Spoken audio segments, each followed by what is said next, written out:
మొన్న మరి ఆదిలాబాద్ జిల్లాకు సంబంధించి సిసిఐ ఎయిర్పోర్ట్ గురించి సంబంధ శాఖ మంత్రులు కలవడం జరిగింది. మరి గవర్నర్ రామ్మోహన్ నాయుడు గారితో ఆ సంబంధిత సెక్రటరీ తోటి ముందుతల్లి మాట్లాడి ఆదిలాబాదు విస్తరణ కొరకు ఇప్పటికే ల్యాండ్స్ తీసుకోవడం జరిగింది. రాష్ట్ర ప్రభుత్వం సమ్మతి తెలిపింది.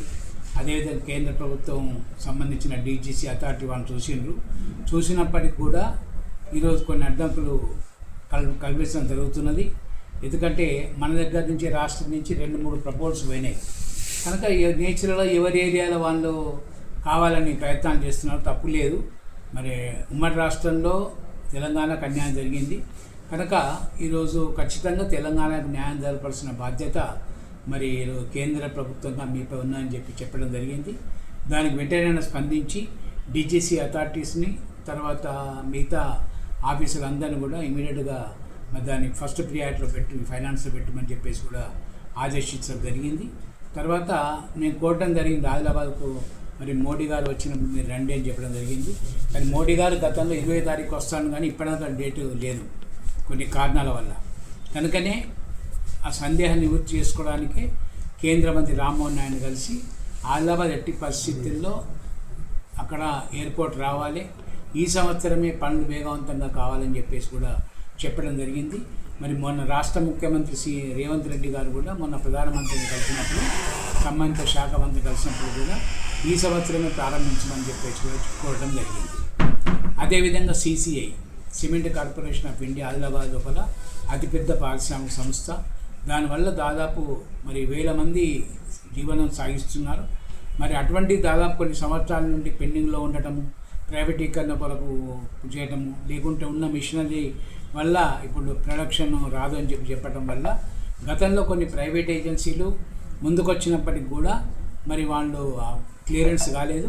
ఇప్పుడు రాష్ట్ర ప్రభుత్వం దీనికి అవసరమైతే ఎలక్ట్రిసిటీ ఛార్జెస్, తర్వాత సేల్స్ ట్యాక్సెస్ రాష్ట్ర ప్రభుత్వం నుంచి కేంద్రానికి కానీ సిసిఐ నుంచి రాష్ట్రానికి ఏదైనా రావాల్సి ఉన్నాయో అవన్నింటి కూడా దశల వారీగా మేము ఎగ్జంప్షన్ ఇస్తామని చెప్పేసి కూడా నేను వ్యక్తిగతంగా మరి కుమారస్వామి గారిని కోరటం జరిగింది.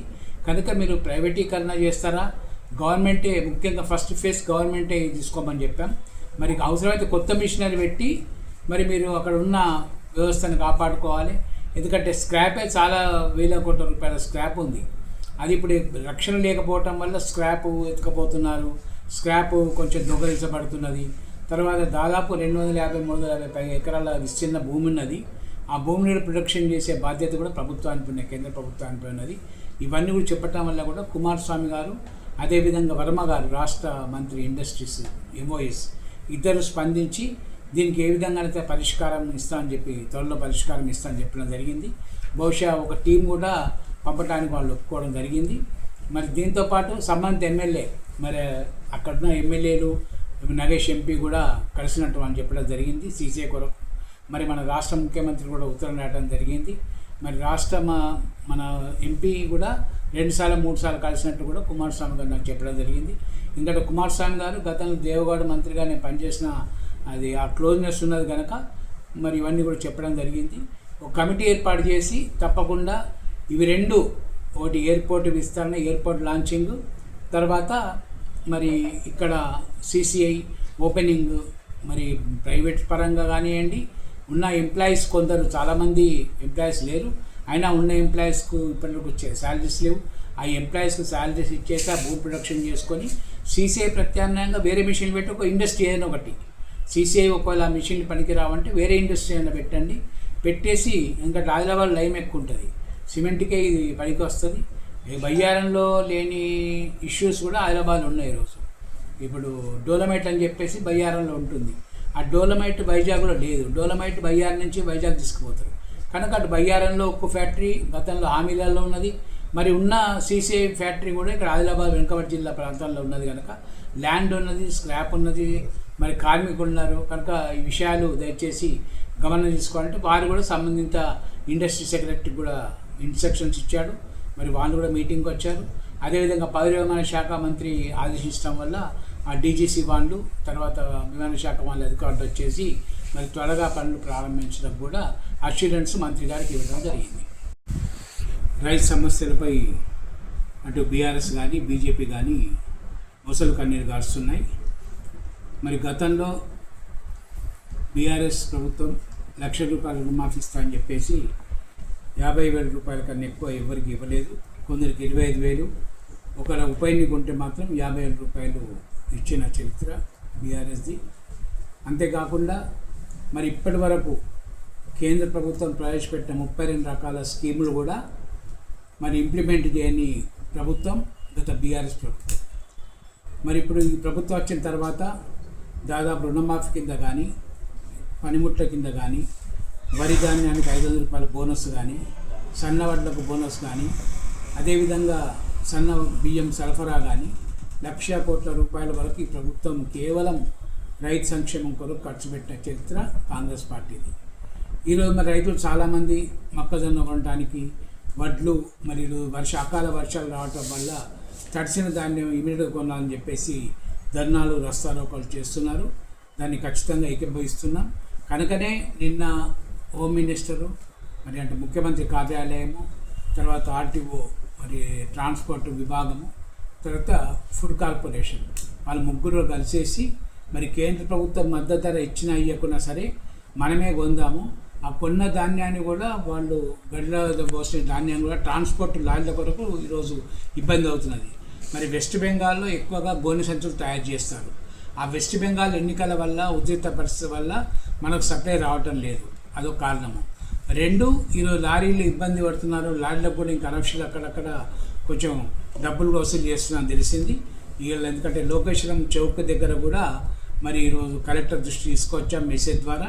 ఇమీడియట్గా కలెక్టర్ కన్సర్న్ ఆఫీసర్ని పంపించి ఆ ధర్నాను విరమింపజేశాడు మెసేజ్ ఇస్తే. కనుక ఈరోజు మరి ఆర్టీఓలు ఖచ్చితంగా జిల్లా కలెక్టర్ సమన్వయం చేసుకొని లారీలను పంపడానికి ఆదేశాలు ఈరోజు ప్రభుత్వం ఇచ్చింది.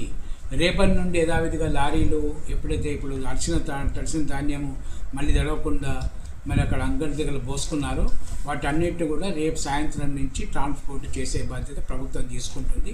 కలెక్టరు అక్కడ ఉన్న ఎంవీఐ మరి సప్లై చేయాలి, వెహికల్ సప్లై చేయాలి, ఎక్కడ కంప్లైంట్ రాకుండా తీసుకోవాలి. దానికి తగ్గ ఆదేశాలు కూడా ప్రభుత్వం ఇవ్వడం జరిగింది. రైతులు ఒక్కరోజు 2 రోజులు దయచేసి ఓపిక పట్టాలి. మరి వరుడు మన చేతులు లేడు. అకాల వర్షాలు రావటం వల్లే ఇంత ఇబ్బంది అవుతున్నాయి. ఇంకా తొందరగా పెట్టిన ధాన్యం కొనుక్కొని పోతే వాళ్ళ ఇబ్బంది పోతారని తెలుసు. కనుక రేపటి నుండి ఆర్టీఓలు కలెక్టర్ సమన్వయంతో మరి ట్రాన్స్పోర్ట్ లారీలు ఎక్కడ ఆకుండా, ఏ గ్రామంలో ఆకుండా లారీలు కూడా ఈరోజు పంపించే బాధ్యత కూడా ప్రభుత్వం తీసుకున్నది. నిన్న ఆదేశాలు కూడా సాయంత్రం ఇవ్వడం జరిగింది.